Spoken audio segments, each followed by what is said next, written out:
Her triumphs. I took a group of women that didn't believe in themselves, and I just believed in them. Her trials.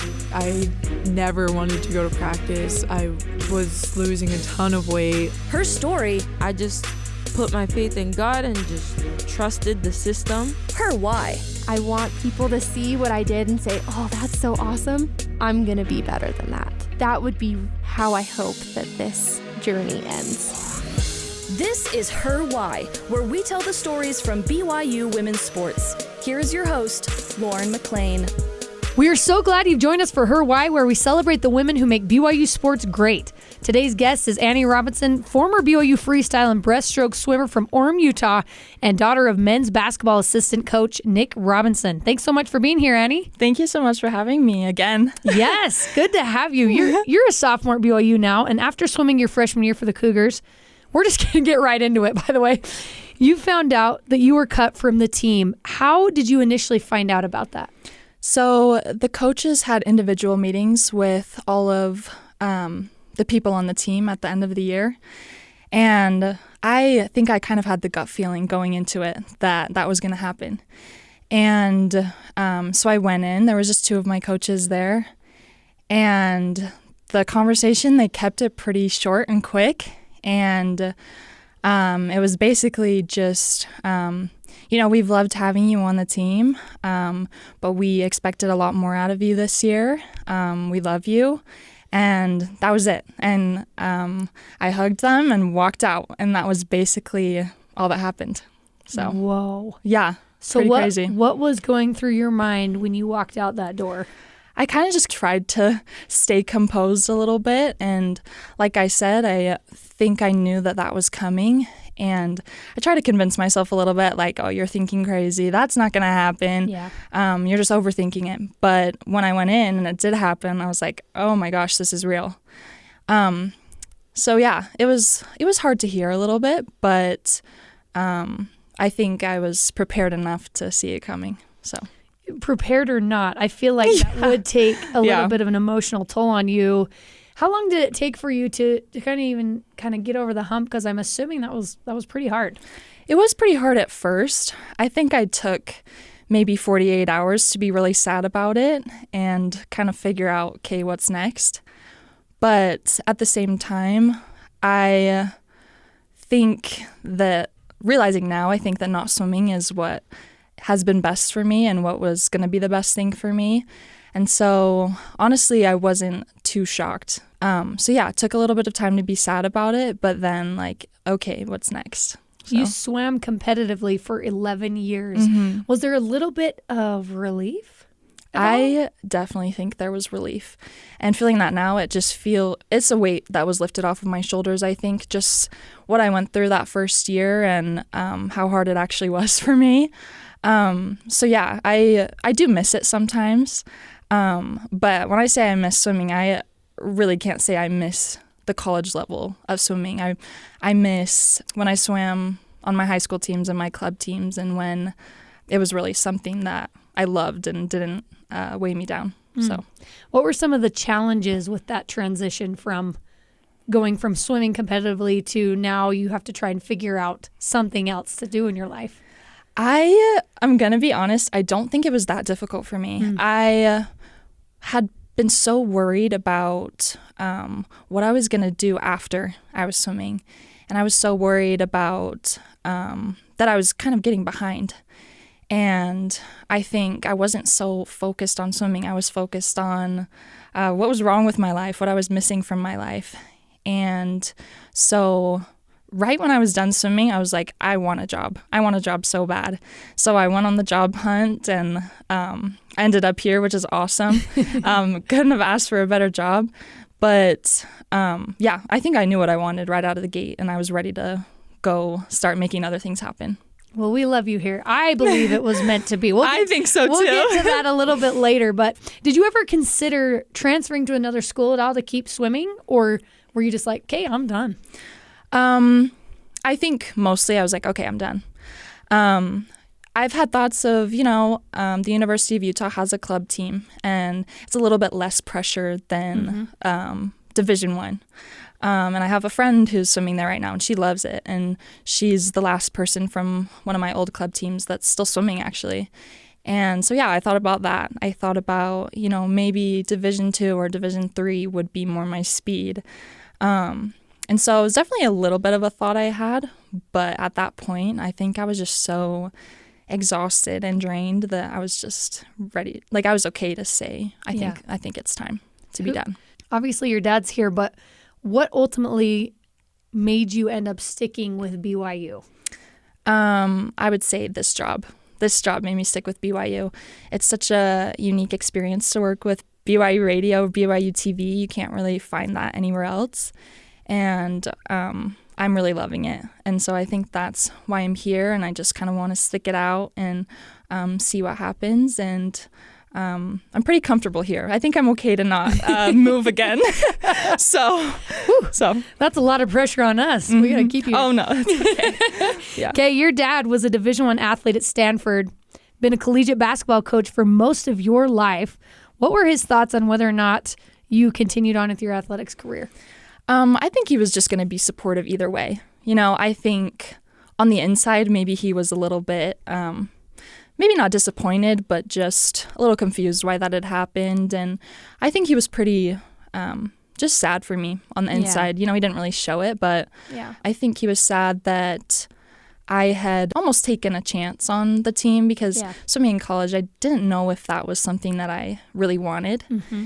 And maybe they took more of a chance on me. But at the same time, I think he was just sad for me that it didn't work out. And I wasn't there as long as I had planned. But just willing to support me, whatever I chose and whatever was going to be best for me. You swam the breaststroke and freestyle for the BYU Swim Team. What were some of the highlights when you look back, though, of that season, even though it didn't end the way you wanted it to? But what were some of the highlights of that season? I think one of the biggest highlights is the people I met. I mean, it's such a diverse team, and there's people from different countries. There's people from all over the United States.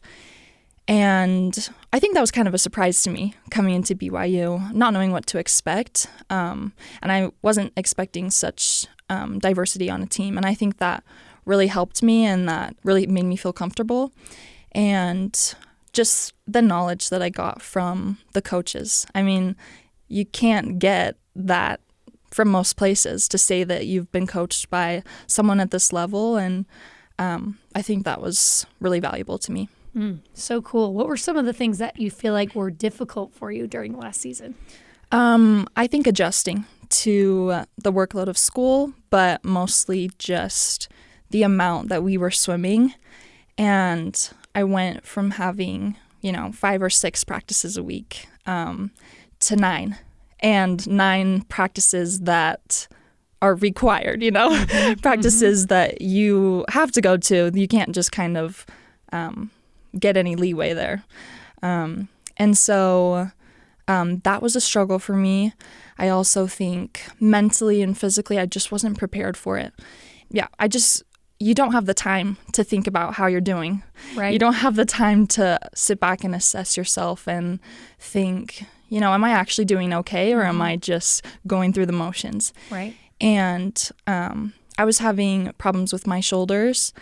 And so I had to miss practices because I was in the hospital for MRIs, and I was always with the athletic trainers, and they're trying to figure out what's wrong with me. And it was hard to wake up and go to practice because I'm just in pain. And so I think that was a challenge for sure. Did they end up figuring out what was going on with your shoulder? They didn't really find what the root cause of it was. And so that was always a struggle to try to figure out how to manage it, because it wasn't so bad that I couldn't swim, but it wasn't looking too good. So that was hard. That sounds so difficult. And even though you said you felt like it was maybe coming at the end of the season, you said you kind of had this gut feeling. Had you started making plans and making goals for the next season yet? Or were you just kind of taking it one day at a time? I was definitely taking it one day at a time. And I don't think I was mentally in that headspace to look that far. And I think thinking about swimming another year was pretty daunting to me at that time. And So, I had general goals. I had the goals of beating my times, and, that's the goals that everybody has. Right. But yeah, one step at a time. But so much stress. Yeah. So much stress. Mm-hmm. Let's go back a little bit. Your mom is from England. What was it like growing up with your mom who's coming from a different country? Yeah, so she grew up in Winchester, England. She grew up with 4 brothers, so she was quite a tomboy, I think, she likes to say. Her mom is South African, actually, and her dad is English. So there's a big mix of different types of people in my family. She was pretty athletic. She did track and field in secondary school. And then she moved to the States when she was about my age, and she's been here ever since. But growing up with her, I mean, she's been one of my biggest supporters throughout everything, and with swimming, and just always been there for me. So, has she ever tried to ingrain a little bit of that English culture into you kids? I think a little bit. I mean, we all know she's so proud of it, and it's really awesome. And but yeah, she's really funny. She's a character, and she's really proud about that part of herself, which I think is awesome. So like when the World Cup rolls around, like she's 100%, England, right? Yes. Oh, I love it. Yes. And your dad traveled around the world because his dad, so your grandpa, was a professional basketball player. How did the two of them meet, your mom and dad? So yeah, my grandpa, my dad's dad, he played professional basketball in Europe. And so his family moved to England when they were pretty little. And so my mom was little as well. She's a year older than my dad, but my dad's parents weren't active in the church at the time. And my mom's parents became really close with them. They moved into their neighborhood, their area. And still to this day, they're so close with each other. And my grandpa's their best friends. And they do construction together, and that's what they have in common. Yeah, so my mom's dad actually baptized my dad's dad into the church. And if you can just picture that, wow. My grandpa, my mom's dad, is this tiny little 5'7" maybe guy. And my dad's dad is 6'10". Oh my gosh. And if you can just imagine that, just picture it. It's pretty funny, and it's a pretty funny story, but that's how that happened. They stayed really close, and my mom came here for school. She went to SUU for a little bit, actually, in Cedar City. And my dad and his family came back here. He went to high school in Missouri. But yeah, my dad went on his mission to Brazil. And when he got back, they had just stayed in contact, and the rest is history, I think. So. Oh my gosh. So they knew each other from when they were little. Yes, really little. And their parents have been friends for forever. So. Have you ever visited England before? I have, when I was 3 years old and 12, I think. Okay. I remember bits and pieces of that. I remember when I was older, more obviously. I remember swimming in the beach there and it being freezing. And I remember just, my mom has a lot of family. So I remember seeing all of them and meeting all of them.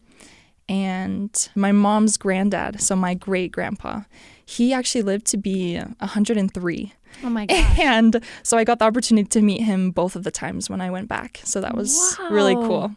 Yeah. How awesome is that? Yeah, so cool. What impact has that, just that baptism you were talking about, your one grandpa baptizing your other grandpa, what impact has that had on your life? I think it just shows that everything happens for a reason. People get connected for a reason. I think that's such a cool thing. And their story goes back a long way. And I think just they've built such a cool story together, and even since they were little. And so I think that's just really cool to know. Your dad has coached basketball almost your entire life. How has that specifically influenced your family? Because it's kind of what you've done since you were a little girl, right? Yeah. Mm-hmm. It's been a journey. It's taken us all over the United States. And I've never lived anywhere longer than 4 years. And, you know, people ask me the question too, is one of your parents in the military? And I have to tell them, no, my dad actually coaches college basketball. And they're like, oh, well, that makes a little bit more sense.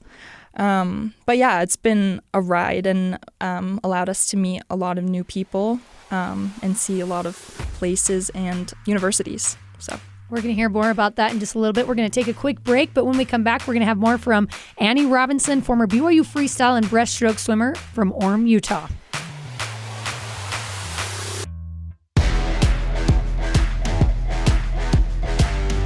Welcome back to Her Why. I'm Lauren McLean. We're here with former BYU swimmer Annie Robinson. Annie, how did you first get into swimming? So I first got into swimming when my family lived in Louisiana. So I was pretty little. I started just with swimming lessons, just to try it out, see where it would go. But yeah, it kind of just took off from there. I was close to a club team called Crawfish Aquatics. And some of the coaches, they do a little bit of looking around at the kids who are so young. Yeah. But they had asked my mom, do you want to put her on the club team and start swimming competitively? And my mom maybe thought, that's a little soon. But yeah. How old were you? I was probably 7. Okay, little. Yeah. And I started swimming competitively when I was 7 or 8. So it's been a long time. But they put me on, the youngest level of competitive swimming, and that's what I've done ever since. So, did you ever try any other sports or want to try any other sports, or were you like, I love this? I did love it. I tried gymnastics when I was little. You can tell that's not going to work out. I'm too tall for that. I tried a basketball camp. I tried a volleyball camp, and it was just my dad asking, do you want to try it? And I was like, I'll try.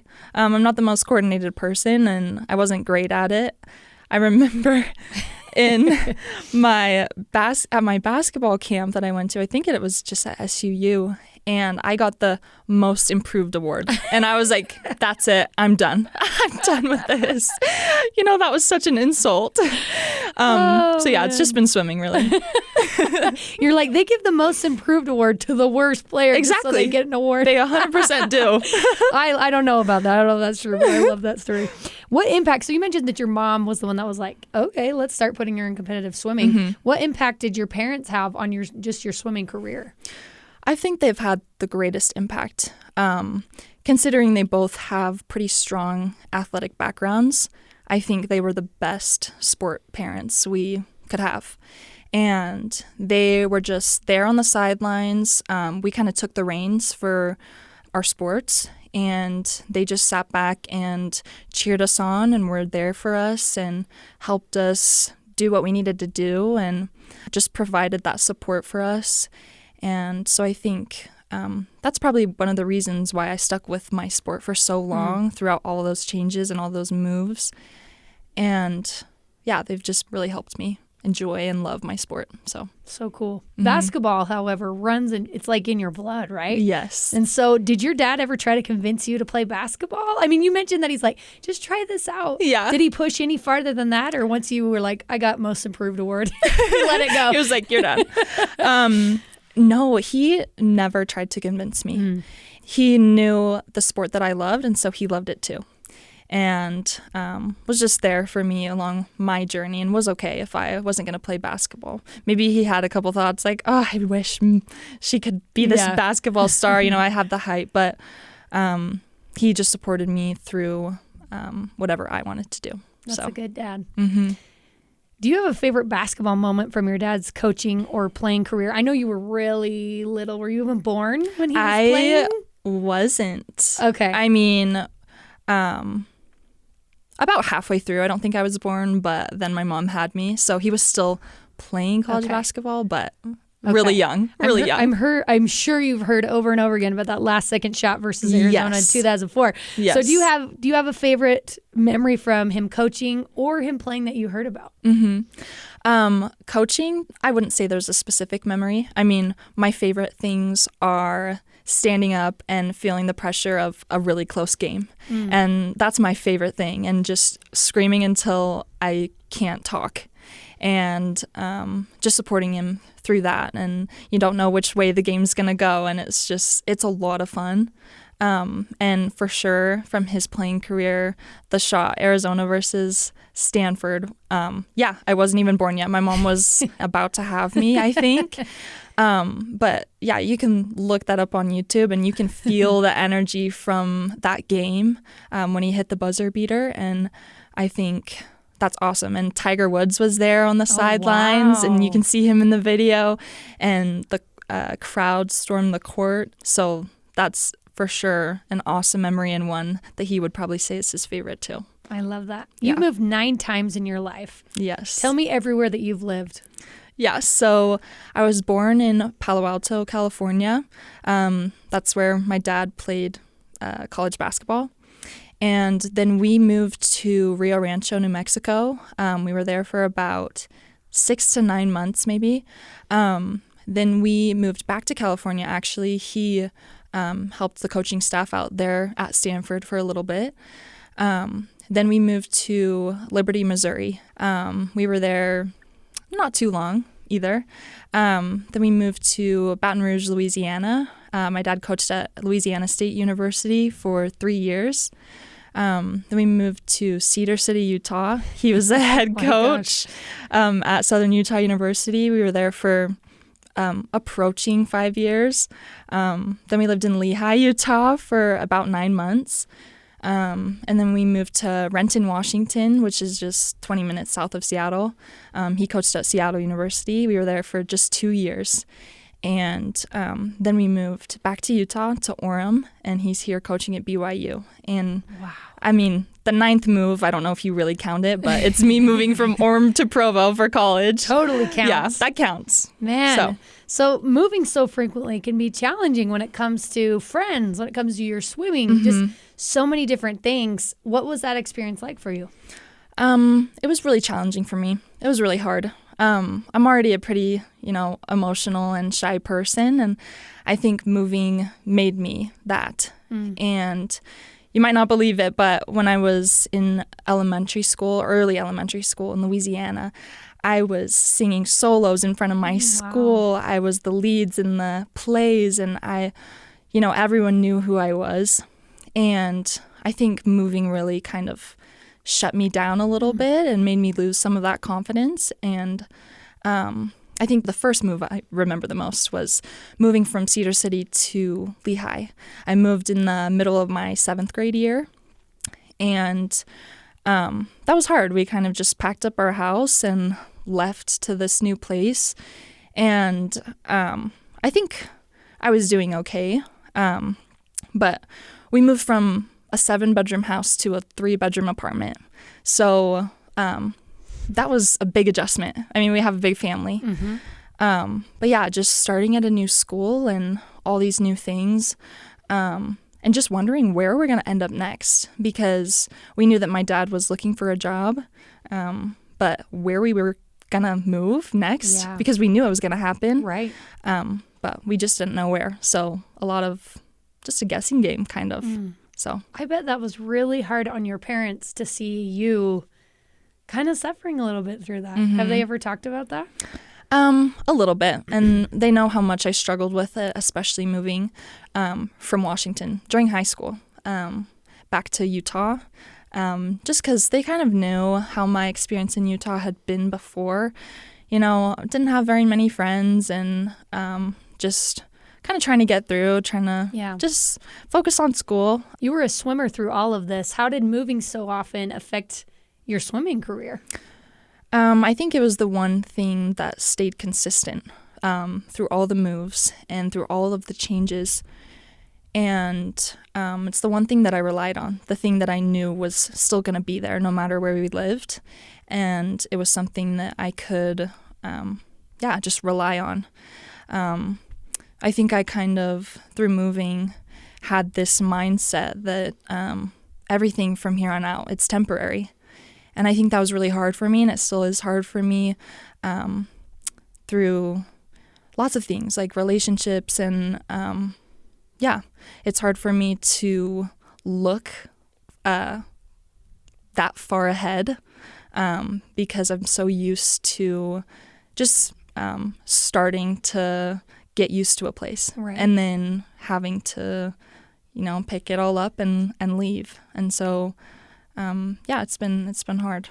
That is just the coaching life, right? It is. And did you ever think, especially when you were younger, like, I wish my dad just had a normal job? I don't know if I thought I wish he had, a different job, or definitely one that would allow us to stay in a place longer than I have.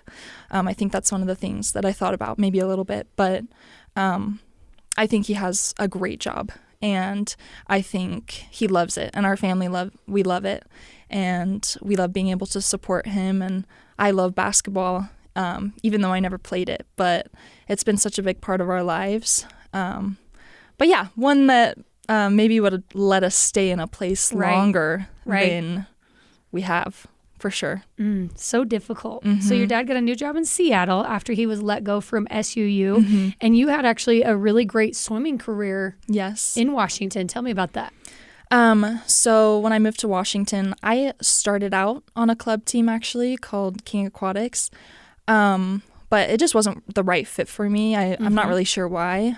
Just had some struggles with the coaches and the teammates. And so me and my mom decided maybe it's best if you just focus on high school swimming.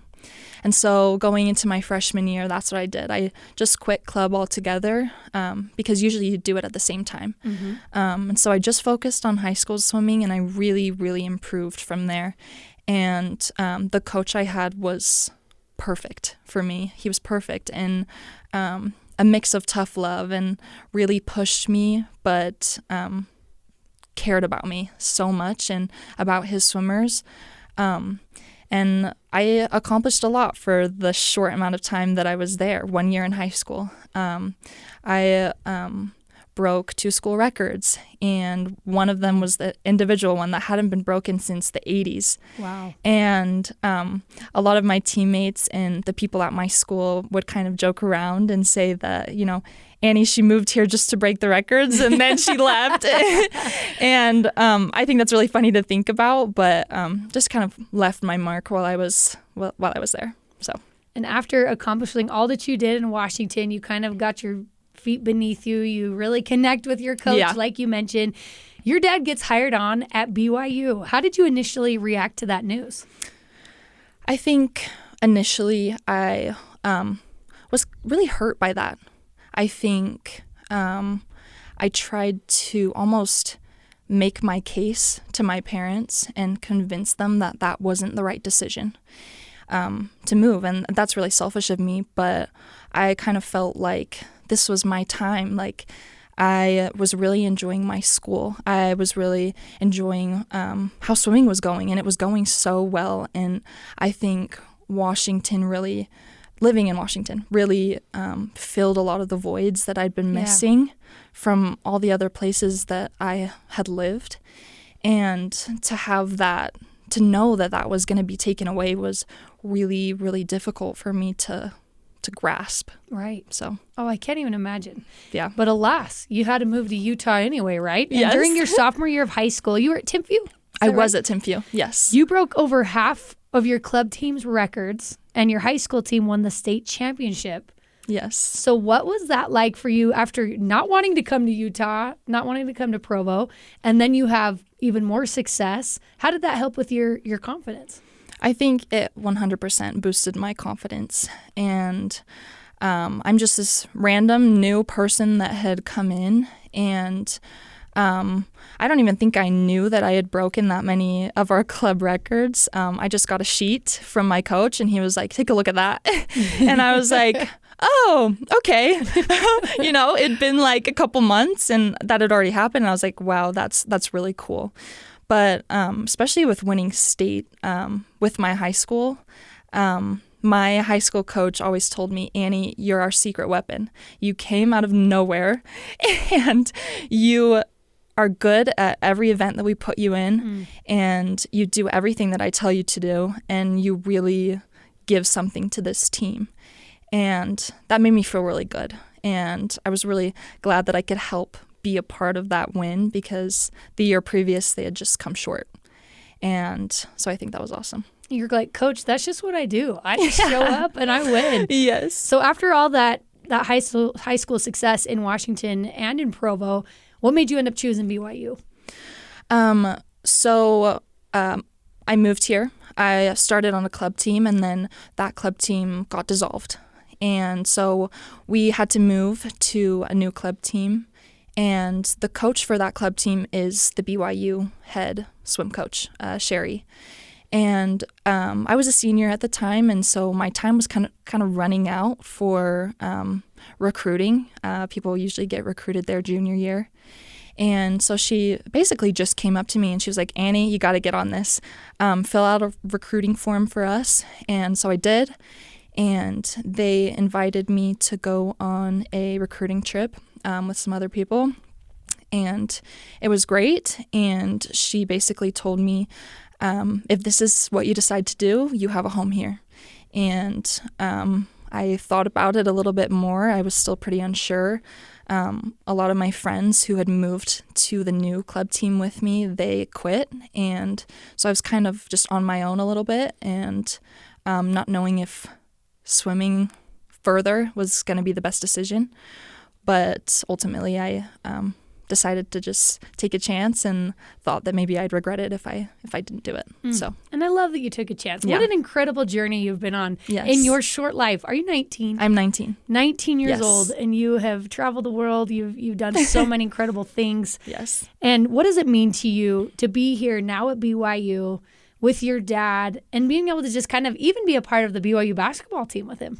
Yes, I think it's awesome. I mean, I've always looked up to his players everywhere I've lived. And now to be their age and be in college, I felt like that was always so far away. It's really cool to see. And it's cool to see his players really look up to him as a coach and as a person. And I think that's really inspiring. And he's really making an impact on the program here. So it's awesome. We're talking with former BYU swimmer Annie Robinson and daughter of BYU assistant coach Nick Robinson. Annie, thank you so much for coming on and taking the time. And we love having you here. And we're so glad you made that decision. Thank you so much. All right. Thanks to Sydney Simpson and Annie Robinson for producing this episode. Cleon Wall is the senior producer. This is Her Why. You can download and listen to all episodes of Her Why on the BYU Radio app or wherever you find podcasts. Her Why is a production of BYU Radio.